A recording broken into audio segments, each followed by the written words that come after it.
აჰა. კი ვართ უკვე. საღამომშვიდობის, ძვირფასო მსმენელობო, ძვირფასო მშობლებო. ცოტა შეგვაგვიანდა ეს სამედიცინო შეხვედრა, მაგრამ მე ხა დღეს ხვდებით კვლავ საინტერესო თემით. იმედია რომ დაგაინტერესებთ რაღაც ეს საკითხები, რაც ამ ერთ საათში იქნება ჩვენი ეთერის საშუალებით და დაგვისვამთ კითხვას. დიდი მადლობა კვლავ და კვლავ მაგ ჯორჯიას რომ მშობლებს და მსმენელებს აძლევს ამ უპირატესობას რომ გქონდეთ კომუნიკაცია როგორც სამედიცინო, ისევე სხვა სფეროს წარმომადგენლებთან, რომლებიც განაგებენ შეზღუდული შესაძლებლობის მქონე ბავშვთა ინტერესებს და ვემსახურებით ამ ინტერესებს და დღეს კვლავ გვაქვს საშუალება შევხვდეთ უკვე ასეთ საკითხებზე, როგორც არის გინეკოლოგიური პრობლემები ბავშვთა ასაკში, შეზღუდული შესაძლებლობის მქონე ბავშვი და მოზარდ გოგონათა რეპროდუქციული ჯანმრთელობას შევეხებით, რა პარამეტრებით უნდა შევაფასოთ სქესობრივი მომწიფების დაწყება, თუ რა საკითხები აქვთ დააწუხებთ, როგორც წვავე, ისე ქრონიკული ბავშვთა ასაკში და აი ამ თემებზე დღეს გვესაუბრება ჩვენი სტუმარი, მეანგე გინეკოლოგი ხათუნა გაბრიჭიძე და წარმოგვიდგეს თავის საინტერესო საკითხებს გაგვაცნობს, როგორც არის ჩვენი პლატფორმა, როგორც ითხოვს, შეკითხვა და პასუხის გაცემის რეჟიმში ვიქნებით. რა თქმა უნდა, უპასუხებთ თქვენ კითხვებს. აუცილებლად ჩაიწერება ეს ჩვენი ლექცია, ვინც ვერ მოახერხა დღეს, მერე შემდგომ ნახავს. ქავტო ხათუნა, მოგესალმებით. მოგესალმებით, ქალბატონო ირმა, მივესალმებით თქვენს მსმენელს და დიდ მადლობას მოგახსენებთ მოწვევისთვის. დიდი მადლობა. ეხლა იცით რა, თქვენ სანამ წარმოადგენთ თქვენ საკითხებს და აი ამ არსებულ პრობლემებზე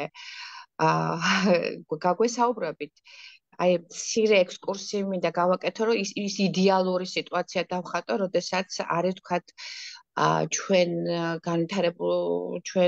დარგში, სამედიცინო დარგში განვითარებულ ქვეყნებში, სადაც როდესაც მიდის პაციენტი და განსაკუთრებით შეზღუდული შესაძლებლობის მქონე პაციენტი და მისი მშობელი, რომ დახვდეს ის იდეალური სიტუაცია და გვეოცნებება ეს ჩვენ ექიმებს, ეხლა თქვენ დამეთანხმებით ამაში, სადაც აი მაგალითად თქვენ დარგში დახვდება პაციენტს მცირე ბუკლეტი თავისი უფლებების, პაციენტის უფლებებისა და მოვალეობების შესახებ, მაგალითად ექიმთან ვიზიტის ადვილი დაჯავშნის გზები, რომ გქონდეს აი საშუალება ინფორმაცია გადახდის დაზღვევის ან სხვა ფინანსიური დახმარების შესახებ, დამეთანხმებით როგორი გაუიოლებს, ხო, ისედაც დათრგუნულ მას სხვა სიტუაციიდან დადგმულ მშობელს, ან გქონდეს პაციენტს თქვენთან აუცილებლად აქვს, ისედაც ვიცით ჩვენ ექიმებთან, მაგრამ ოფიციალურად აი ონლაინ უკავშირი რომ გქონდეს, რომ ამ ფიდბექი როგორც უძახით, რომ გქონდეს აი თქვათ შეფასების უნარი, საშუალება. ან თქვათ რაღაცა გზამკვლევი ინფორმაცია, რომელიც ეხმარება პაციენტს დაგეგმონ, იქ ყოფნის, აი თქვენთან თქვათ მოვიდა პაციენტი და იქ რაღაც ან გართობა გქონდეს, ან კაფეში შევიდეს, ან ყავა მიიღოს. აი ესეთი ინფორმაციები. ეს არის ის იდეალური შემთხვევა, რაც ჩვენ ყველას გვინახავს და რაც გვეოცნებება და ალბათ ვიმედოვნებ, რომ ერთ დღესაც დადგება ეს დრო, როდესაც აი ამ თემასაც ჩვენი მედიცინა შეეხება. ეხლა უშუალოდ არსებულ თემაზე, იმიტომ რომ ძალიან სტრესულია თქვენს გვეტყვით ალბათ თქვენ შეხედულებას, აი ეს დარგი გოგონებისა და მათ მშობლებს ყოფაში მშობლებისთვის კი და თქვენ რას გვეტყვით ამ თემაზე და საერთოდ რაც გნებავთ ამ საკითხს ამ და სხვა საკითხებთან რომ გაგვესაუბროთ. აუცილებლად დღევანდელი ჩვენი თემა იქნება ბავშვთა ასაკში არსებული გინეკოლოგიური დაავადებები. მოდით მე დავიწყებ იქიდან, აი როდის არის იდეალური ასაკი იმისთვის, რომ მივიყვანოთ გოგონა გინეკოლოგთან. იდეალური ასაკი არის 13-დან 15 წლამდე, როდესაც ხდება სქესობრივი მომწიფების პერიოდი იწყება. როდესაც დგება მენარხე, ანუ პირველი მენსტრუაცია და გარდამტეხი ასაკია, ასე ვთქვათ, მოზარდი გოგონასათვის. ეს არის იდეალური ვარიანტი. ხა რაც შეეხება ასაკის მიხედვით ბავშვებსა და მოზარდებში გინეკოლოგიური პრობლემები არის განსხვავებული. ბავშვებში უფრო მეტად ანუ სქესობრივი მომწიფების პერიოდამდე უფრო ხშირად ვხვდებით ისეთ პათოლოგიებს, როგორიც არის ვულვოვაგინიტები, ლაბიალური ათეზია, მასკლეროზებელი ლიქენი. ამას რა თქმა უნდა მე უფრო მარტივად ყველაფერს მოკლედ მოვყვები. შემდგომ რაც შეეხება სქესობრივი მომწიფების პერიოდის შემდეგ და პერიოდში უფრო აქცენტი კეთდება ისეთ პრობლემებზე, როგორიც არის მენსტრუალური ციკლის დარღვევები, სქესობრივი მომწიფების დარღვევა, ასევე კონტრაცეფცია, სექსუალური საკითხები და ასე შემდეგ. ყველაზე ხშირად თუნდაც შეგაწყვეტინებთ უკაცრავად. ესე იგი ეს ნიშნავს, რომ იდეალური არის, რა თქმა უნდა, აუცილებელი, რომ გარდატეხის ასაკის დაწყების წინ, მაგრამ არ გამორიცხავთ, რომ რახან ჩამოთვალეთ რა თქმა უნდა, გაბატონო ირმა, ეს აღნიშნე იმ შემთხვევაში, როდესაც არაფერი არ აწუხებს გინეკოლოგიური ჩივილები მოზარდს, მაგრამ რუტინული გინეკოლოგიური გასინჯვისთვის რეკომენდებულია, რომ 13-დან 15 წლამდე მოზარდი შეფასებული იქნას გინეკოლოგის მიერ. მაგრამ თუ მანამდე რაიმე პრობლემა იქნება, რაიმე ჩივილი იჩენს თავს, აუცილებლად მშობლებმა ეს ყურადღების მიღმა არ უნდა დატოვონ და აუცილებელია, რომ მიმართონ გინეკოლოგს. ეხლა ყველაზე ხშირი, რაც არის ხოლმე, რის გამოც მომართვიანობა ბავშვთა ასაკში, ეს არის ვულვოვაგინიტები. საშოსა და ვულვის ლორწოვანი გარსის ანთება არის, განსაკუთრებით ხშირად გვხვდება 3-დან 8 წლამდე, დაახლოებით 70-85% შემთხვევაში. ამას თავისი ახსნა აქვს. ორგანიზმის თავისებურებაზეა დამოკიდებული ამ ასაკში. ქალის სასქესო ჰორმონი ესტროგენი არის მცირე რაოდენობით, ანუ არ არის ჯერ მოზარდის ორგანიზმში და ამიტომაც ეს ხელს უწყობს იმას, რომ განვითარდეს ვულვოვაგინიტი ლორწოვანი გარსის ფიზიოლოგიიდან გამომდინარე. ასევე ანატომიური აგებულებაც აღსანიშნავია. სწორი ნაწლავი და საშო ერთმანეთთან ძალიან ახლოს არის, ამიტომ სწორი ნაწლავიდან მიკრობების გადასვლაც უფრო ადვილად ხდება საშოში. აღსანიშნავია ასევე ნეიტრალური მჟავე გარემო, რაც აიპირობით პათოგენური ბაქტერიების სწრაფად გამრავლების საშუალებას იძლევა. ასევე ჰელმინთებით ინვაზია უნდა გამოვყო. ასევე ხანგრძლივი დროის განმავლობაში ჰორმონალური პრეპარატების მიღება, ნაწლავური დისბაქტერიოზი, ხშირი ჰიგიენა, ჰიგიენური წესების დაუცველობაც, რა თქმა უნდა, და ხშირი ჰიგიენაც. ვინაიდან თუ არ შეგაწუხებთ, რახან კითხვა უკვე შემოგვივიდა და ეს მაპატიეთ რომ გაწყვეტინებთ, უკვე რო გითხრათ, ეს ხშირი ჰიგიენა რა არის ეს, რომ შეიძლება დაიბანონ გოგოება თბილწყლით, საპნით, თუ როგორ უნდა მოუარო, რომ არ მოხდეს მაგამბავი. დიახ, სასურველია რომ მოხდეს დღეში ერთხელ ჩაბანა თბილი გამდინარე წყლით, აუცილებელია ყურადღება გავამახვილოთ მიმართულებაზე, აი გოგონას გენიტალიების ანატომიიდან გამომდინარე, რომ ხელის მოძრაობა უნდა იყოს ზემოდან ქვემოთ, რომ ჩვენ სწორნაწლავში არსებული ინფექციები არ გადავიტანოთ საშოში. ამას ძალიან დიდი მნიშვნელობა აქვს. ასევე უნდა მოვერიდოთ საპონს, ქიმიურ ნივთიერებებს, დასაბან საშუალებებს, ვინაიდან ეს საშუალებები და ხშირი დაბანა ხელს უწყობს მიკროფლორის დარღვევას. იქ საჭირო ბაქტერიებიც არის საშოში, რაც აუცილებელია რომ იყოს და ამიტომ რომ არ მოხდეს გამორეცხვა საშოსი, ამიტომ უნდა მოვერიდოთ ხშირ ჰიგიენას. ეს უნდა იყოს, რა თქმა უნდა, ყოველდღე გამდინარე თბილი წყლით ჩაბანა ზემოდან ქვედა მიმართულებით და შეიძლება კვირაში ერთხელ ორჯერ ინტიმური საშუალებით დაბანა. ბავშვებისთვისაც არის სხვადასხვა ფირმას აქვს სპეციალური ბავშვების დასაბანი ინტიმური საშუალებები და შეუძლია შეიძინოს მშობელმა და გამოიყენოს, მაგრამ არა ყოველდღიურად, მაქსიმუმ ერთხელ ორჯერ კვირაში. დიახ, ესენი არ შეიცავს საპონს ალბათ, ხო, უფრო? დიახ, ბავშვისთვის არის გაკუთვნილი, ბავშვის pH-ი არის მორგებული და შესაბამისად არის უფრო დაცული, ვიდრე დაუშვათ იმ საშუალებების გამოყენებისას, რომელსაც იყენებენ უფროსები. უნდა აღვნიშნო ვულვოვაგინიტებზე საუბრობდით და ვულვოვაგინიტების განვითარების ერთ-ერთი მიზეზი შეიძლება იყოს ასევე უცხო სხეულის არსებობა საშოში. ბავშვები ძალიან ინტერესიანები არიან და ზოგჯერ ხდება, რომ მოითავსებენ ხოლმე უცხო სხეულს საშოში და ეს მშობელს არამც არ უნდა გამორჩეს. იქ მივხვდებით დისკომფორტია, არის მტკივნეულობა, შევამჩნევთ ბავშვს, შეიძლება აი ხელი ხშირად წაიღოს ასქეს ორგანოსაკენ და მშობელს არ უნდა გამოეპაროს სიმპტომები, რომელიც ახასიათებს ამ ვულვოვაგინიტს. ეს არის შეწითლება, შეშუპება, მტკივნეულობა, შარდვის გაძნელება, ასევე შეიძლება იყოს გამონადენიც, სუნიანი, usუნო. აი ამ ყველაფერს ყურადღება უნდა მიაქციოს აუცილებლად მშობელმა და მიმართოს სპეციალისტს, რომ რაიმე აღმავალ ინფექციაში არ გადავიდეს ეს ესოდენ ხშირად არსებული ვულვოვაგინიტები. ჩაგერთვებით თუ შეიძლება კითხვით. ესე იგი ჩვენ შემთხვევაში, როდესაც შეზღუდული შესაძლებლობის მქონე ბავშვთან გვაქვს კავშირი, ხშირად არის ხოლმე, კი იცით, თქვენ ახლა მასტურბაცია, რომელიც ვთქვათ არის ფიზიოლოგიური რაღაც ეტაპზე და ამაზე ჩვენ პლატფორმიდან ხშირად გაჟღერდა ხოლმე, მაგრამ ამ მასტურბაციის დროს ხანდახან ხდება ხათნო, იცით, რომ უცხო სხეულის რაც უფრო დიდია ბავშვი. გამოყენება, აი სამწუხაროდ, როდესაც აი ასეთი რაღაცა, როგორ გადაუდებლად რა შეიძლება სიმპტომი იყოს და როგორ მოიქცეს მშობელი, რომ გავგვიზიაროთ.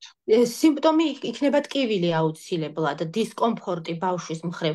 თუ მშობელმა შეიძლება ეს უცხო სხეული ჩანდეს საშოს შესავალში და შეიძლება მშობელმა თვითონვე მოახდინოს გამოღება, ასე ვთქვათ, საშოდან, მაგრამ თუ კი ამას მშობელი ვერ ახერხებს, არ უნდა იწვალოს, რომ კიდე მეტად ან უფრო ღრმად არ შევიდეს უცხო სხეული, უფრო არ დააზიანოს, ნაზია, სათუთია, შედარებით პატარა ზომის არის ამ დროს საშო და ამიტომ მშობელმა, რა თქმა უნდა, ხელი უნდა აიღოს და წაიყვანოს სპეციალისტთან. შესაბამისად, გინეკოლოგი მოახერხებს, რომ ეს ყველაფერი დასრულდეს მშვიდობიანად. მადლობთ. ხათუნ აქო კითხვა შემდგომი. აი მოდის თქვენთან, ვთქვათ, ბავშვი, რომელიც აი ვთქვათ ამ კატეგორიას ეკუთვნის და ვთქვათ იგივე ცერებრული დამბლით არის, რომელსაც უჭირს გადაადგილება. ან და აქვს ეს შიში თქვენთან მოხვედრა, გინეკოლოგთან მოხვედრა.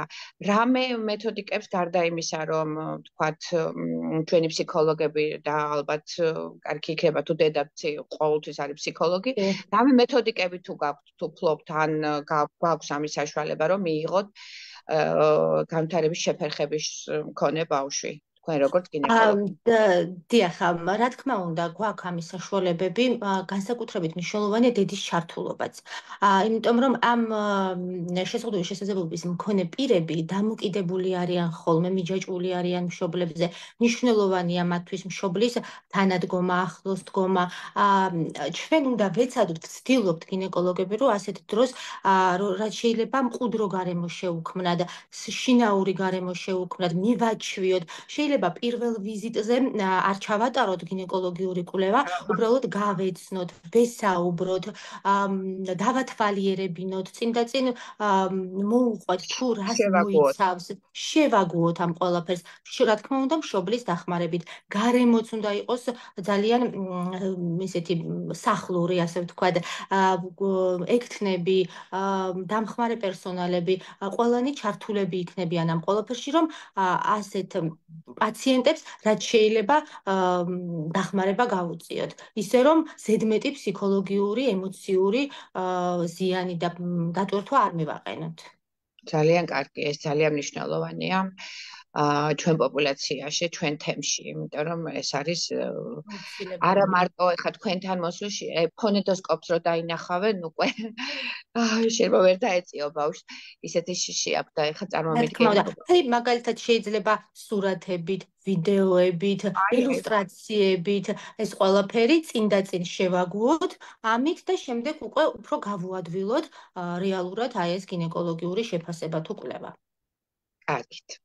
ჯეჯერობთ არ არის კითხვები და გააგრძელებთ ბატონო, მაშინ მე განვაგრძობ კი ბატონო. დიახ გავრცელებულ გინეკოლოგიურ დაავადებებს. ერთ-ერთი მინდა გამოვყო, რომელიც ასევე ხშირია სქესობრივი მომწიფების პერიოდამდე, ეს არის ლაბიალური ათეზია. ეხლა განვმარტავ რა არის ეს? ეს არის ლურწოვანი, ესე იგი, შეწებება ხდება მცირე სასიცოცხლო ბაგეების. მიზეზი აქ არის ესტროგენ დეფიციტი. დიახ. მეორე სახელი სინერგი, ხო? სინექიები, ათეზია იგივე ლაბიალური და ანუ შეხორცებები. ეს ესტროგენ დეფიციტის გარდა შეიძლება გამოწვეული იყოს ხშირი ანთებებით. ზოგჯერ არის სიმპტომური, ზოგჯერ კი არის უსიმპტომო. თუ უსიმპტომოა, არ აწუხებს მოზარდს, შეიძლება არ ჩავერიოთ, დაველოდოთ სქესობრივი მომწიფების პერიოდს, როცა უკვე ხდება ქალისასქესო ჰორმონის ესტროგენის გამომუშავება, მომატება რაოდენობის ორგანიზმში და ეს პრობლემა შეიძლება თავისთავად ჩარევის გარეშეც მოგვარდეს. მაგრამ თუ კი არის სიმპტომები, აი ათეზია არის სრული და არასრული, აი სრული ათეზიის დროს განსაკუთრებით მუშავების პრობლემა, ტკივნეულობა, დისკომფორტი არის ხოლმე. ასე შემთხვევაში, რა თქმა უნდა, დროულად ჩარევა არის აუცილებელი. ანუ ამითი არიბადება ბავშვი შემდგომ ხდება? შეიძლება დაიბადოს კიდევაც და შეიძლება მერეც განვითარდეს ანთებების შედეგად. ეხლა რაც შეეხება ასევე ხშირი პათოლოგია არის მასკლეროზებელი ლიქენი. ეს არ არის გადამდები დაავადება, არ იწვევს ინფექცია, აუტოიმუნური დაავადება და იწვევს საშოსა და შორისის, აი ვულვის მიდამოს ქავილს, ტკივილს, დისკომფორტს, აი თეთრი ლაქების სახით არის წარმოდგენილი.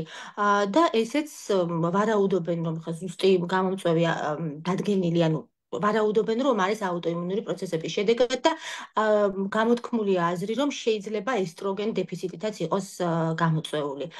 მაგრამ, ნუ რა თქმა უნდა, განკურნებადია, გარკვეული მედიკამენტების გამოყენებით შეგვიძლია სრული განკურნება და აი ეს არ უნდა გამორჩეს მშობელს თვალთახედვის არედან. გარდა ამისა, ხშირი არის ანომალიები. ყველაზე ხშირი ანომალია, დიახ, ყველაზე ხშირი ანომალია არის საშოს აპლაზია, ატრეზია. ეხლა განვმარტავ. საშოს აპლაზია, როდესაც არ არსებობს საშო და ატრეზია, როდესაც ხდება სასიცოცხლო ბაგეების, ესე იგი, ბოდიში საშოს შეხორცება, საშოს კედლების შეხორცება. აპლაზია ძირითადად განპირობებული, გამოწვეული არის ხოლმე გენეტიკური პათოლოგიებით, თანდაყოლილი გენეტიკური პათოლოგიებით. და ხშირად ვერ ვამჩნევთ ჩვენ სქესობრივი მომწიფების პერიოდამდე. მხოლოდ მაშინ აღმოვაჩენთ ხოლმე, როცა აი ველოდებით უკვე მენარხეს, ანუ პირველ მენსტრუალურ ციკლს და ის არ დგება. ასევე, როდესაც პირველი სქესობრივი კონტაქტი აქვს ქალს, მაშინ შეიძლება აღმოჩნდეს, ვინაიდან ზოგჯერ შეუძლებელია ან ძალიან ტკივნეული. ანუ მაგალითად ვიზუალურად ეს დათვალიერება ვიზუალურად, დიახ, არა, ვიზუალურად მეორადი სასქესო ნიშნები შეიძლება იყოს. არის განვითარებული, უბრალოდ არ არის განვითარებული საშუ, არ არსებობს და ნაწილობრივ შეიძლება განვითარებული იყოს საშვილოსნო, მაგრამ არა სრულფასოვნად. ასევე საშოს ატრეზიაც ეს უკვე განპირობებული არის მუცლადყოფნის პერიოდში ტერატოგენული ფაქტორების მოქმედების შედეგად განვითარების ანომალიაა.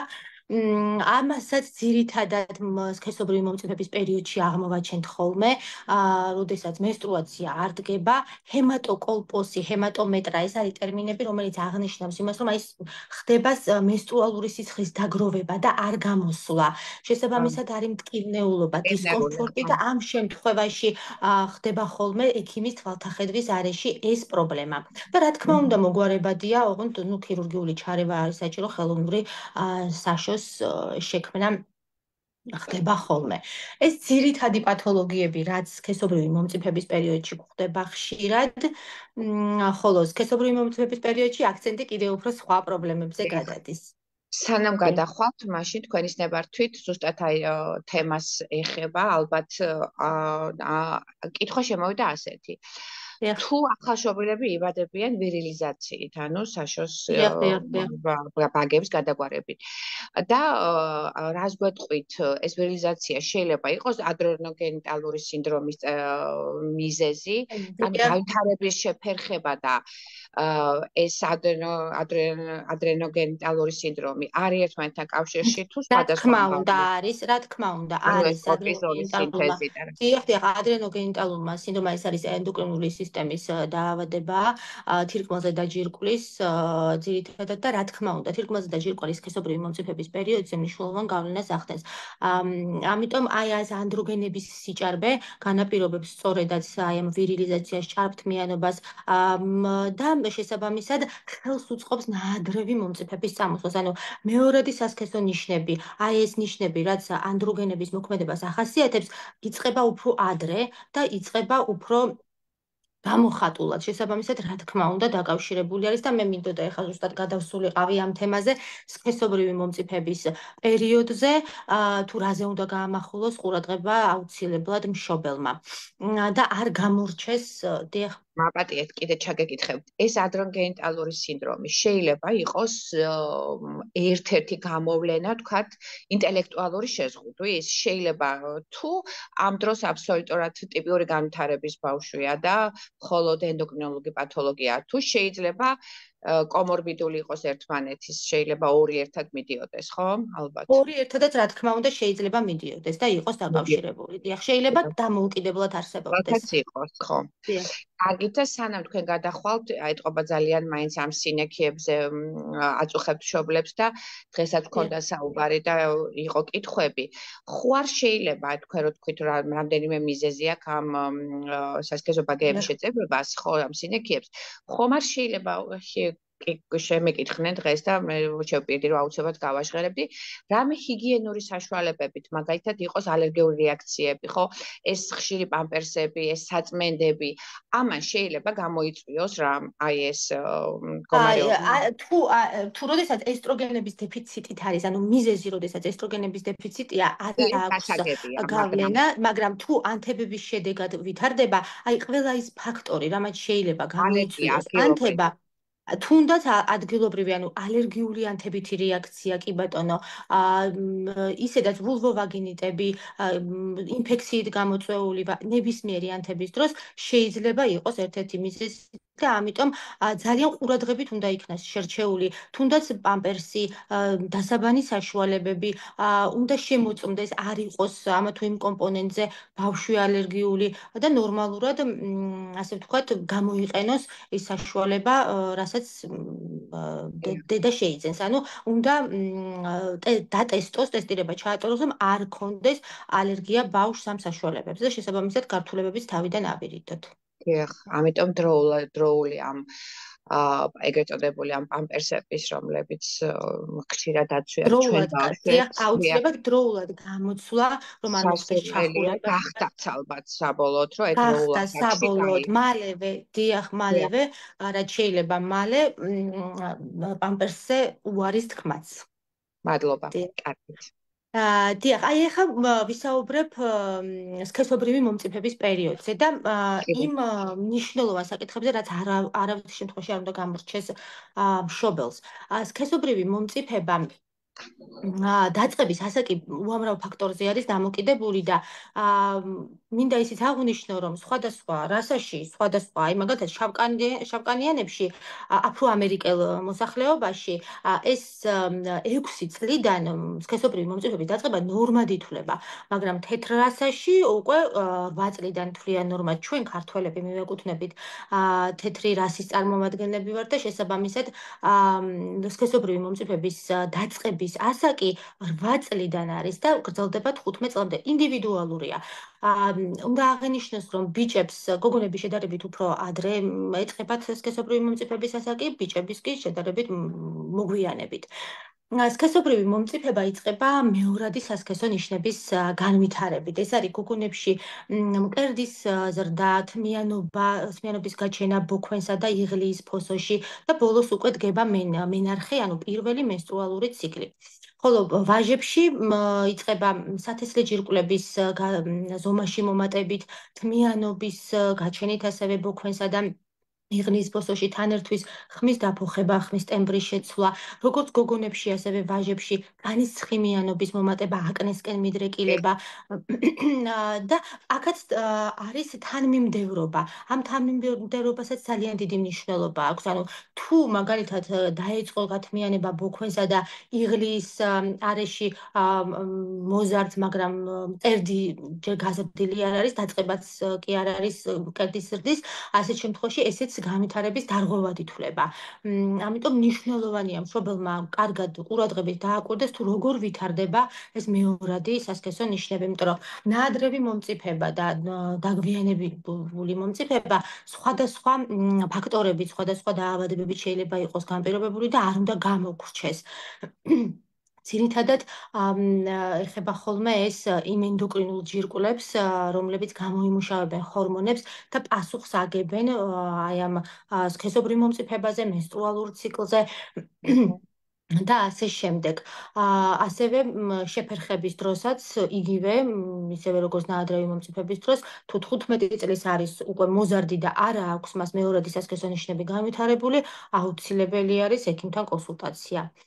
კი და მეც დავამატებ თქვენის ნებართვით, რომ ესე იგი ალბათ თქვენს დამეთანხმებით, რომ აქსელერაცია ხდება და უფრო ვიდრე ჩვენ თაობაში, ჩემ თაობაში გულისხმობ, უფრო ადრე იწყება. ეხლა როგორც ყველაფერში აჩქარდა დრო და აქაც განსაკუთრებით მშობლებო შეზღუდული შესაძლებლობის მქონე ბავშვებში. და არ გაგიკვირდეთ, რომ ხანდახან კითხვები არის, რატო ასე ადრე დაეწყო?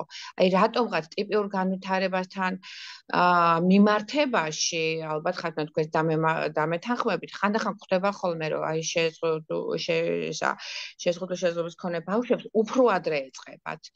და გამოხატულებებიც უფრო ადრე აქვთ. მეორადი ნიშნებიც ეწყებათ, მასტურბაციაც უფრო ადრე ეწყებათ. ყველაფერი აი რაღაცა ძალიან დაჩქარდა აი ამ იმაში, ამ თემში. და ალბათ დაკავშირებული არის ენდოკრინულ სისტემასთან, შესაბამისად ალბათ ტვინთან და ყველაფერთან. დიახ, ყველაფერი ერთმანეთთან კავშირშია, ნეიროენდოკრინული სისტემა და შესაბამისად გეთანხმებით ქალბატონო ირმა, ესეა ნამდვილად. ეხლა აი ერთ-ერთი მნიშვნელოვანი რაც ხდება კიდევ სქესობრივი მომწიფების პერიოდში გოგონას ცხოვრებაში, ეს არის მენსტრუალური ციკლი. და ამასაც აუცილებლად სჭირდება თვალყურის დევნა მშობლის მიერ. მენსტრუალური ციკლის მოსვლის პერიოდი არის, ну, რა თქმა უნდა, ინდივიდუალური. ძირითადად მოდის 12-13 წლის ასაკში, თუმცა ნორმის ვარიანტად ითვლება 8 წლის შემდეგ 15 წლამდე. 8 წლამდე ნაადრევია, 15 წლის შემდეგ უკვე დაგვიანებული.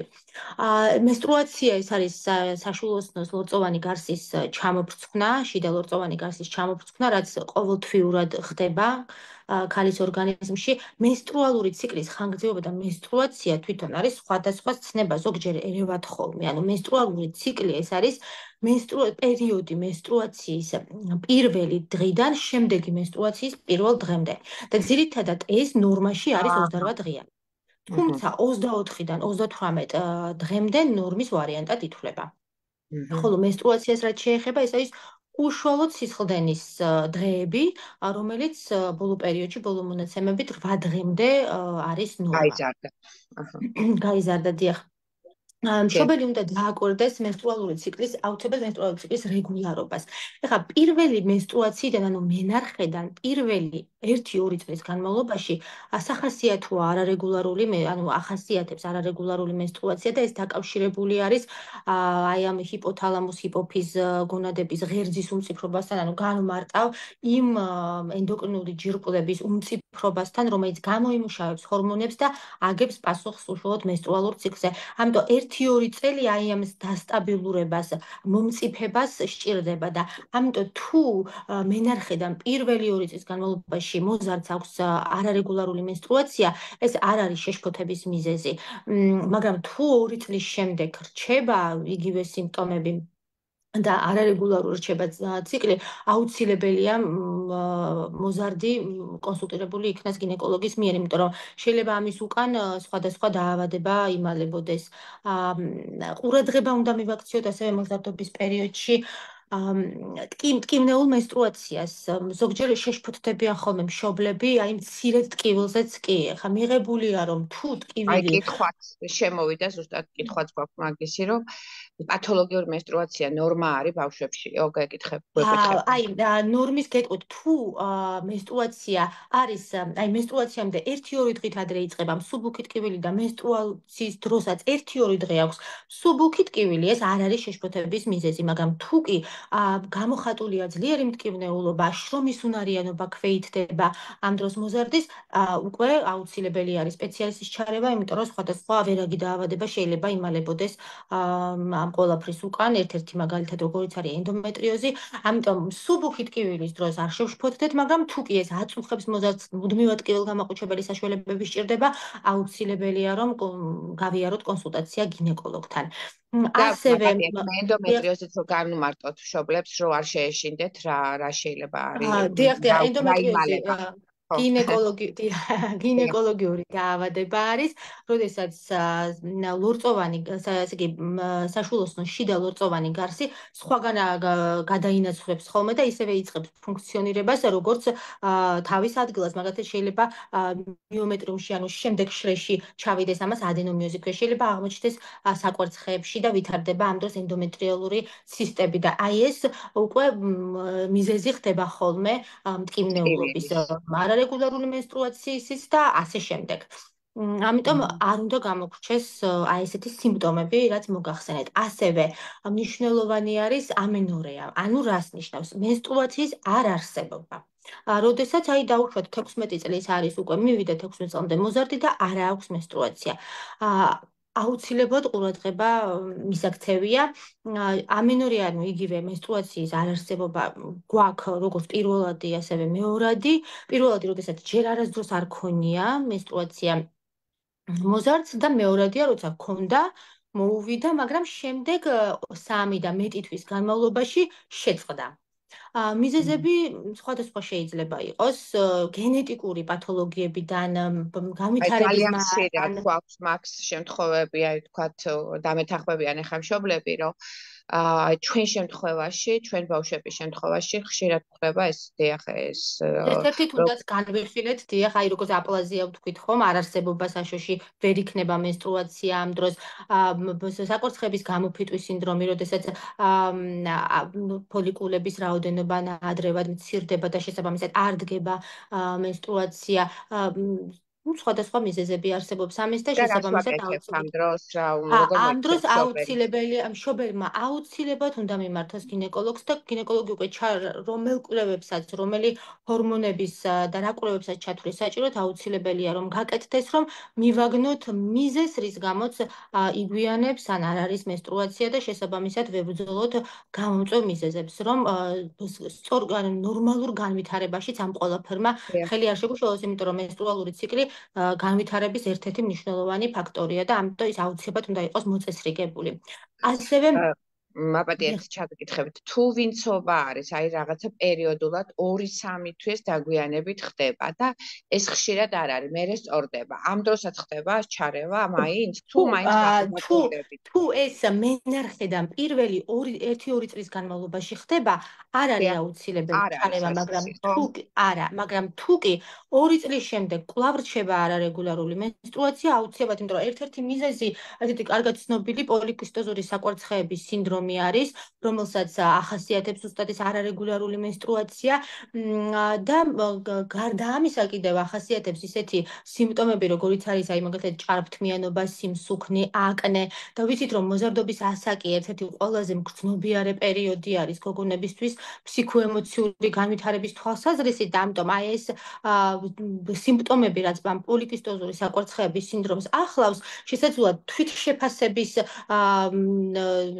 დაქვეითება გამოიწვიოს და ფსიქოლოგიური პრობლემები შეგვიქმნას მოზარდობის ასაკში. ამიტომ სწორედ აი ამ ნებისმიერ სიმპტომს აუცილებლად მშობელმა ძალიან ყურადღებით უნდა ადევნოს თვალყური და შესაბამისად დროულად მიმართოს დამხმარე სპეციალისტს, რათა მოგვარდეს პრობლემა. ასევე აუცილებლად მინდა ყურადღება გავამახვილო ჭარბ მენსტრუაციაზე. ხშირია ხოლმე, დიახ, ესეც ერთ-ერთი მიზეზია ხოლმე, რა თქმა უნდა, იმ ენდოკრინული სისტემების უმციფრობა, რომელიც აღნიშნეთ ახლა ჰიპოთალამუსი, ჰიპოფიზი, თავის ტვინში არსებული ორგანოები, ასევე გონადური ღერძი, საკვარცხლები, რომელიც გამოიმუშავებენ ამ სასქესო ჰორმონებს, ამათი უმციფრობის შედეგად ხშირი არის სისხლდენები, მაგრამ ახლა სისხლდენებთან დაკავშირებით მინდა აღვნიშნო, რომ ზოგჯერ იმდენად ძლიერია, რომ კოლტების სახით არის ხოლმე და ამ ყველაფერმა შეიძლება ანემიამდეც კი მიგვიყვანოს. ამიტომ აუცილებელია ამ დროსაც ყურადღება შეიძლება უნდა დავაკვირდეთ ჭარბი დენის დროს ისეთ სიმპტომებს, როგორიც არის მაგალითად გულის აჩქარება, წნევის დაქვეითება და ასე შემდეგ, რადგან შესაძლოა არაფერი გამოგვეპაროს და სასწრაფოდ სტაციონარში გადაყვანის მიზეზი შეიძლება იყოს. ასევე ხშირია და ამ პერიოდში ხდება ხოლმე ძირითადად დიაგნოზის დადგენა, დასმა, ეს არის ფონ ვილენბრანდის დაავადება. სისხლის გენეტიკური დაავადებაა, როდესაც არ ხდება იმ ცილის სინთეზი, რომელიც მონაწილეობს კოლტის წარმოქმნაში და ამიტომ როცა მენსტრუაცია მოუვა გოგონას, ის შეიძლება იყოს გახანგრძლივებული ჭარბი კოლტების და შედეგება არ ხდება? შედეგება არ ხდება. დიახ, და ამიტომ ჰემატოლოგთან ვიზიტის მიზეზიც კი ხდება. ამიტომ ჭარბ მენსტრუაციასაც აუცილებლად ძალიან ყურადღებით უნდა დააკვირდეს მშობლი. მოთხოვს შეხვდეს ჩვენ სიტუაციაში, როდესაც გოგონამ ყავთ შეზღუდული შესაძლებლობების, ხო? ასეთ შეიძლება მინდა აღვნიშნო, რომ დიახ, მინდა აღვნიშნო, რომ ფიზიკური, გონებრივი და ემოციური ცვლილებები, რაც აი ამ ასაკში ხდება, შეზღუდული შესაძლებლობების მქონე პირების თითქმის მსგავსი არის მათი თანატოლების. ამიტომაც თითქმის იგივე პროცესები მიმდინარეობს და იგივენაირ მიდგომას საჭიროებენ, როგორც მათი თანატოლები. ამიტომ ეს ყველაფერი ეხება, რა თქმა უნდა, ასევე, რაზეც ვსაუბრობთ, შეზღუდული შესაძლებლობების მქონე მოზარდებსაც. და ასევე ვუწოდებ მშობლებსაც, რომ დიახ, ყურადღება გაამახვილონ ყოველივე ამაზე. აუცილებლად, დიახ. ამასობაში თქვენ სანამ გააგრძელებდით, ორი კითხვაც შემოვიდა, ცოტა თემასთან ახლოს არის და ბარემ ჩაგეკითხებით.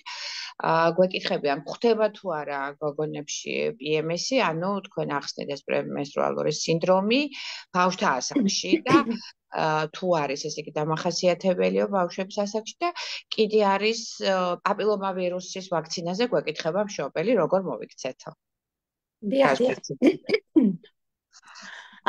ესე იგი, რა თქმა უნდა, პაპილომავირუსთან დაკავშირებით მინდა გითხრათ, რომ აუცილებლად უნდა ავცხრათ მოზარდი გოგონები, ვინაიდან ეს არის პაპილომავირუსი, მოგეხსენებათ, არის სქესობრივი გზით გადამდები დაავადება, რომელიც იწვევს საშვილოსნოს ყელის კიბოს და შესაბამისად ამ აცრით ჩვენ პრევენციას ვაკეთებთ საშვილოსნოს ყელის კიბოს განვითარების. საოცარი რაღაცა არის, ვაქცინა არის გამოგონილი, ამიტომ აუცილებლად ის უნდა გამოვიყენოთ. სახელმწიფოს მიერაც არის შემოთავაზებული და უფასოდ ხდება ეს ვაქცინაცია და ამით ვიცავთ, ვაქცინაცია მოწოდებულია როგორც გოგონებში, ასევე ვაჟებში და გარდა ვაქცინაციისა, მინდა აქვე მაინც აღვნიშნო, რომ არის პაპ ტესტი, საშვილოსნოს ყელის ციტოლოგიური კვლევა, როდესაც უკვე სქესობრივ ცხოვრებას იწყებს ქალი, აუცილებლად რუტინულად, ესე იგი გეგმიურად უნდა მოხდეს ხოლმე აი ამ პაპ ტესტის მნიშვნელობა, თუ იწყება სქესობრივი ცხოვრება, უნდა გაკეთდეს ეს ტესტი, ხო? არა, აქვს მნიშვნელობა 25 წლიდან, ძირითადად 25 წლიდან მიმართავენ ხოლმე, მაგრამ აცრა, რა თქმა უნდა, იწყება 9 წლიდან და შესაბამისად აუცილებელია რომ იცით, რატო 9 წლიდან? აი ცოტა ეს კითხვას ბადებს ჩვენ მშობლებში და ხშირად ექიმებით ვსჯელობთ ხოლმე, რომ რა აუცილებელია, თქვა 9 წლის გოგონა აუცრათ და რატო არ უნდა აუცრათ 12 წლის ასაკში, თქვა 13 წლის ასაკში. აი რასთან არის? შეიძლება, იცით რა, შეიძლება 12-13 წლის ასაკში წაიცრას, მაგრამ თავარი აქ არის ის, რომ აცრა მოხდეს აუცილებლად სქესობრივი ცხოვრების დაწყებამდე. ნუ უკვე არის ტენდენცია იმისა. დასავლეთის ქვეყნებში საშიშია მაგ ამბავი, ხო, რომ ადრე დაიწყო. დიახ, და ტენდენცია არის იმის, რომ უკვე ნაადრევად ხდება სქესობრივი ცხოვრების დაწყება და შესაბამისად ეს უნდა მოესწროს უმჯობესია, თორე არ გამორიცხავს, თუ მანამდე სქესობრივი ცხოვრების დაწყებამდე არ არის აცრილი გოგონა, აუცილებლად, როგორც კი ამის საშუალება მიეცემა, აუცილებლად, რა თქმა უნდა აიცრას. ამიტომ მოვუწოდებ მშობლებს, რომ ეს ძალიან საჭირო ვაქცინაცია აუცილებლად გამოიყენონ, მიმართონ და აცრან გოგონებიც და ვაჟებიც. ვაჟებით, ხო? ვაჟებიც, დიახ. მეორე კითხვაც იყო კიდე, ხო, პრემენსტრუალური სინდრომი თუ ხდება პრემენსტრუალური სინდრომი, დიახ. დიახ, რა თქმა უნდა, პრემენსტრუალური სინდრომი გვხვდება მოზარდობის პერიოდში. მოზარდობის პერიოდში ისედაც აი ამ სქესობრივი მომწიფების პერიოდში ისედაც ისეთი ჰორმონალური ძროებია, რომ ემოციური მდგომარეობა გოგონასი არის განსხვავებული, უფრო ადვილად ღიზიანდება, ადვილად ბრაზდება, ასე შემდეგ და შესაბამისად PMS-იც მენსტრუაციის წინა პერიოდიც აქ უფრო ასე ვთქვათ აღელვებული. ამიტომ ჩვენ ამას ყველაფერს გაგებით უნდა მოვეკიდოთ, რაც შეიძლება ვიმეგობროთ, მოვუსმინოთ და რაც შეიძლება მსუბუქად გადავატანინოთ ეს ყოველივე და ასევე რეკომენდაციებიც ახლა იგივეა, რაც დასრულისთვის PMS-ის შესამსუბუქებელი, რომ მოერიდონ კოფეინს, ზედმეტკბილს, ზედმეტმარილს და ასე შემდეგ. ანუ შედარებით უფრო ბევრი წყალი დალიონ და დადებითი ემოციებით დაიტვირთონ. ასე ვთქვათ და ხო, ანუ PMS-ი კიდევ უფრო მეტად არის ხოლმე გამოხატული შეზღუდული შესაძლებლობის მქონე პირებში, აი ფიზიოლოგიური, დიახ, ფიზიოლოგიური პროცესებიდან გამომდინარე და ამიტომ ესეც გასაგებია. შესაბამისად, რაც შეიძლება, ესე ხელი უნდა შევუწყოთ ამ პერიოდში. ესეთი კითხვა აინტერესებს ერთ-ერთ შემბოლს, რომ თქვათ სქესობრივი დაავადება გონორია. ჩვეულებრივი კონტაქტის დროს ალბათ იგულისხმება ეხლა ეს ჰიგიენის საგნები მოხდება თუ არა და არ ეტყობა ამის საშუალება? თუ გადავა ჩვეულებრივი კონტაქტი თუ აუცილებლად სქესობრივი ცხოვრება გადადის? გონორია ეს არის სქესობრივი გზით გადამდები ინფექცია, რომელიც გადაეცემა ვაგინალური, ანალური, ორალური კონტაქტის შედეგად და ასევე გადაეცემა მუცლად ყოფნის პერიოდში, მშობიარობის პროცესში, როდესაც ახალშობილი გამოივლის სამშობიაროს გზებს. შეიძლება მაშინ მოხდეს ინფიცირება. ძირითადად ამ გზით ხდება დაინფიცირება ახალშობილის ან უშუალოდ მშობიარობის პროცესში. თუმცა არის აღწერილი შემთხვევები, როდესაც არასრულფასოვანი ჰიგიენის შედეგადაც მოხდა, ოღონდ ძალიან იშვიათ შემთხვევაში, თუ გონორია გადადის ძირითადად საშოს შიგთავში და თუ როგორღაც ისე მოხდა, რომ დაბინძურებული თეთრეულით, პირსახოცით და ასე შემდეგ, იშვიათ შემთხვევაში შეიძლება, მაგრამ ძირითადად გადადის სქესობრივი გზით. ანუ სადღაც უნდა დაუშვათ მაინც პროცენტი, რომ შეიძლება სადღაც უნდა დაუშვათ და აუცილებლად ჰიგიენური წესები უნდა დაუშვათ და რაც მთავარია, აუცილებელია რომ ჩაუტარდეს მკურნალობა. და ეს არის მკურნალობის ჩატარების შედეგად ალაგდება ბოლომდე, ხო? რა თქმა უნდა, მკურნალობის ჩატარების შედეგად სრულ გამოჯამთრებამდე მივდივართ. ძალიან კარგი. ბატონო. სანამ თქვენ ან რეზუმეს დაუკეთებთ, ან კიდე რამეზე გვესაუბრებით, ერთ-ერთ მშობელს აინტერესებს, აი ეს ღბადაღებული განმარტება, რომ გამოიცვალე საცურაო კოსტუმი სველი, ნიკობალნიკზე ალაპარაკი, ხო, საცურაო კოსტუმზე, რომელიც ზღვაზე ხდება ალბათ, ან გაცივდები, შვილი აღარ გეყოლება, რაღაც ეს არის ასოცირებული, მართალია, თუ ეს რაღაც მითია?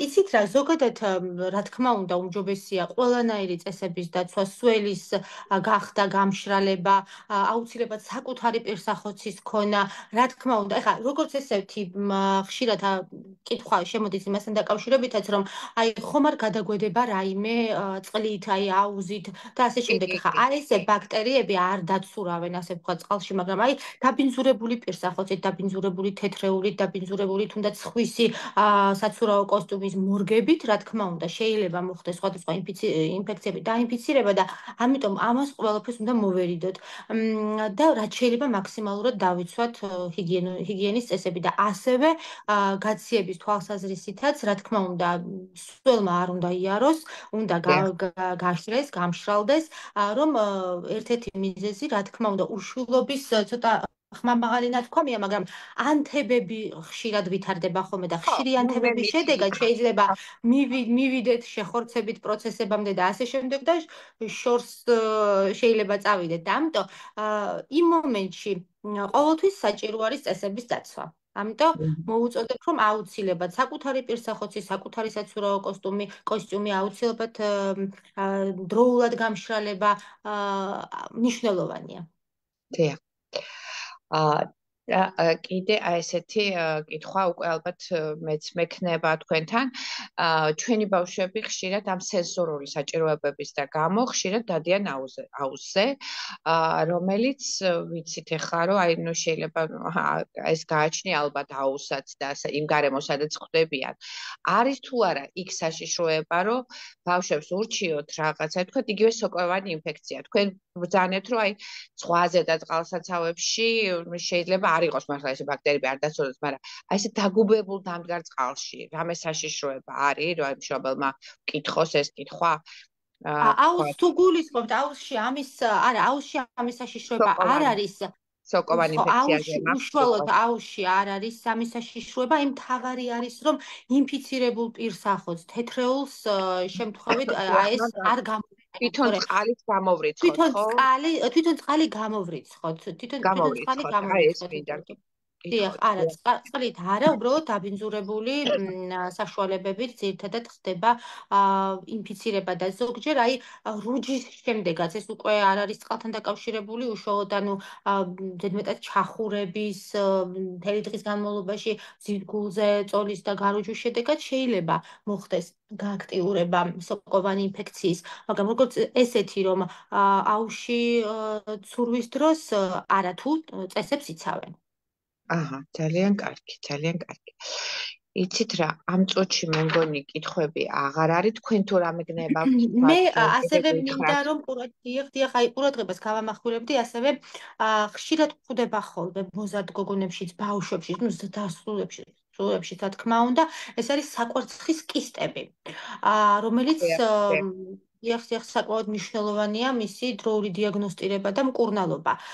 ნაყოფშიც კი ვითარდება დედის ჰორმონების ესტროგენების ზეგავლენით, შეიძლება ნაყოფშიც კი გავითარდეს, არის ჩვილებშიც, პრეპუბერტატულ პერიოდში, პუბერტატულ პერიოდში. შეიძლება იყოს კისტები ჰორმონ მაპროდუცირებელიც, ამიტომ და გამოიწვიოს ნაადრევი მომწიფებაც.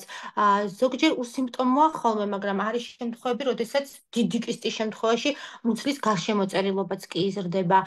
ზოგჯერ მტკივნეულობა არის აღსანიშნავი. არის შემთხვევები შეცდომით აპენდიციტად, ანუ მონაწილეობის ანთებად მიუჩნევიათ საკვერცხის კისტა და რეალურად ყოფილა აღიქმება და ამ დროს შეიძლება იყოს კისტის გახეთქვა, შემოგრეხა, კისტის შიგაშის ჩაქცევა შეიძლება განვითარდეს, რაც აი მწვავე მუცლის და ზუსტად აპენდიციტის სურათს გვაძლევს.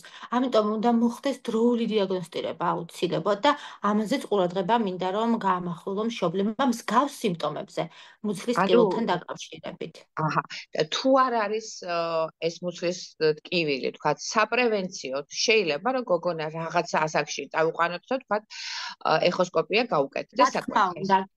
დიახ, რა თქმა უნდა, ეს ასაკი არის სწორედ 13-დან 15 წლამდე, როცა მოწოდებული არის, რომ ბავშვი გინეკოლოგთან მივიყვანოთ და მოვამზადოთ ამისთვის და აი მნიშვნელოვანია მომზადებაც, ბავშვის მომზადება ფსიქოლოგიურად, რომ აი არ შეეშინდეს გინეკოლოგიური გასინჯვის და შემდეგ არ შეიძულოს, ასე ვთქვათ, გინეკოლოგიური სავარძელი, ანუ ძალიან თბილად ყურადღებით უნდა განვუმარტოთ რატომ არის საჭირო ის განსაკუთრებით მოზარდობის პერიოდში ეს სქესობრივი მომწიფების და იმ პერიოდში როცა სქესობრივ ცხოვრებას იწყებენ გოგონები, იმიტომ რომ ძალიან მნიშვნელოვანია გინეკოლოგთან ვიზიტი და კონსულტაცია, თუნდაც კონტრაცეფციასთან დაკავშირებით, რომ არასასურველი ორსულობისგან თავი დაიცვან და თუნდაც ასიმპტომური კისტის აღმოჩენისთვის და მრავალი სხვადასხვა პათოლოგიების აღმოჩენისთვის, რომელიც უშუალოდ პირველი რუტინული გინეკოლოგიური გასინჯვის დროს შეიძლება დავადგინოთ.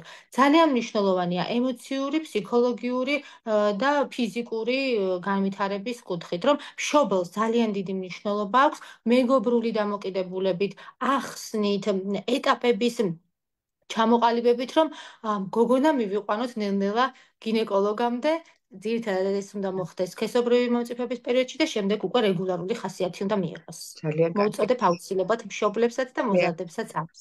ალბათ რითაც დავიწყე საუბარი, რომ ეს დიდი სურვილი იქნება, რომ ალბათ რაღაც არსებობს სპეციალური ასოციაციები, ვიწრო სპეციალიზაციის, რომლებიც ალბათ ფიქრობენ უკვე და იმზადებიან, რომ ასეთი ბუკლეტები გამოიცეს შეზღუდული შესაძლებლობის მქონე ბავშვებისთვის, რომ ეს